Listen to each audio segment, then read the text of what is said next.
All right, good afternoon, everyone. I think you can tell I'm sitting on a clubhouse patio of the Chaska Town Course overlooking number 18. The course is open, but I just want to make sure now that you do check our website because it's completely different rules what they are in the past. And this is such a great way to get out and get rid of some of that spent up energy that people have had being quarantined for so long. And obviously we want to get out and golf after a long winter anyways. And ironically, the golf course opened the same day as we did last year. So that's so we're really not behind on the golf thing. But as the tee times have been full every day, and so that's a good thing. So I'm hoping that you get a chance if you're a golfer to get out, and even if it's not at the town course, it's certainly a way to help get out and with that mental health especially. So get out and get some good fresh air. Also, I like to touch on it just to see how people are doing again. You know, I'm sure you got word now that the schools are closed for the year.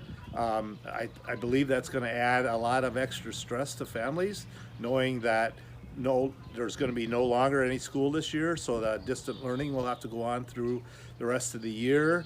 The seniors thinking about what about our graduation, all those different things that are going on is going to add a whole new stress level in the household. So, you know, there's a lot of avenues out there if you absolutely need any help or are having problems, because these are very, very stressful times.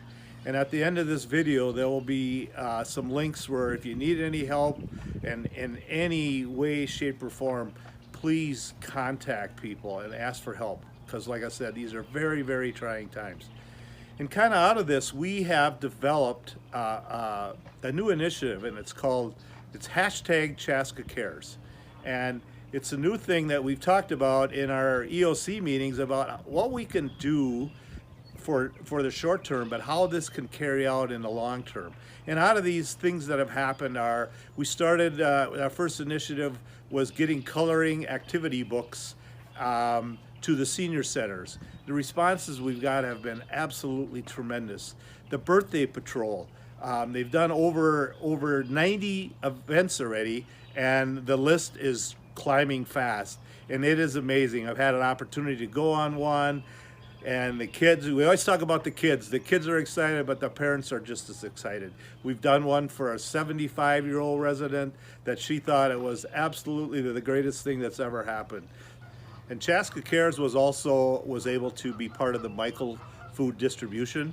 We were able to get meals, and we set it up, and we were able to take them to a number of the senior complexes and a few of the neighborhoods that were definitely in needs. I happened to be a part of that, and it was an absolutely amazing event and so fun, and the people were absolutely excited and so happy to be able to get foods and obviously free and delivered right to their door. So those are some of the things of Chaska Cares, but ultimately we're going to keep carrying Chaska Cares on no matter if the COVID event ends or not. We want to be able to try to create neighborhood events out of this and things like that. So more to comes. It's always something new is on the docket for the Chaska Cares. So we greatly appreciate what's happening on that. And please, if you see something that's happening in the community, add a hashtag Chaska Cares, and then we can track it and follow it and be part of it. I mean, there's tons of, look at the local paper has about the sidewalk artists and things like that. That's all part of the things that, you know, out of something as terrible as this pandemic has been, there's been so many good things that keep coming out of it. And that's the great thing about Chaska. People will always come forward and help someone else out. So that's what's greatly appreciated.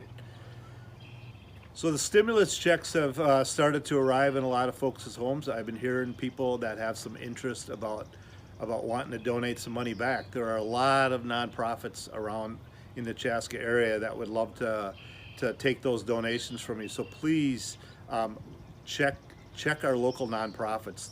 They're always looking for help, and that's a great way to be able to be part of the community. If you want to give back that way, that's a perfect way to help out. We also don't want to forget about our local businesses, which are the backbone of our city. There's a lot of them that have made great adjustments to be able to serve the public, and keep the social distancing, which is so important, and keep their doors open, and plus give us the ability to be able to go out and get some food.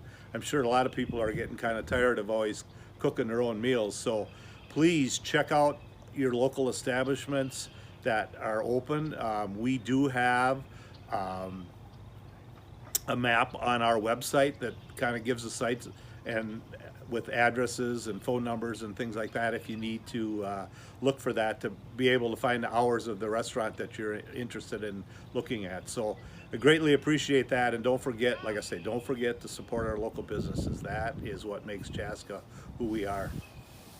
Also, I do want to touch on, there is a couple events that, you know, obviously I talked about earlier, the golf course is open, but we do have another event that we have is the Chaska Cleanup Day.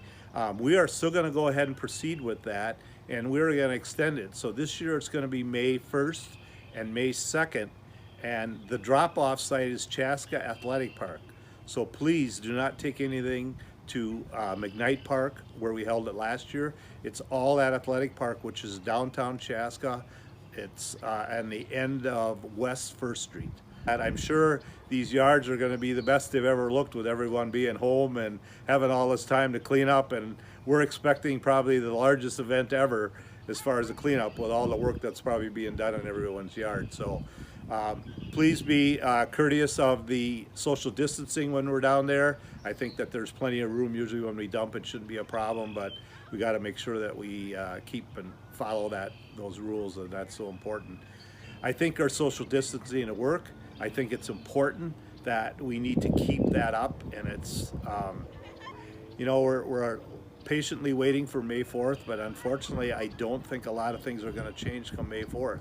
I think that this will be a long summer event, and we'll have to see, and we are making adjustments as things goes. Right now we know for sure nothing can be done till May 4th, and we will shortly thereafter, whatever is said, we will make those adjustments and make those things happen. But I think that we still have a ways to go, and I know we can do this because that's who we are. We are, and the things that I talked about earlier about how strong we are as a community, the Chaska, that we can do this, and exactly why we developed Chaska Cares, and that we do mean that.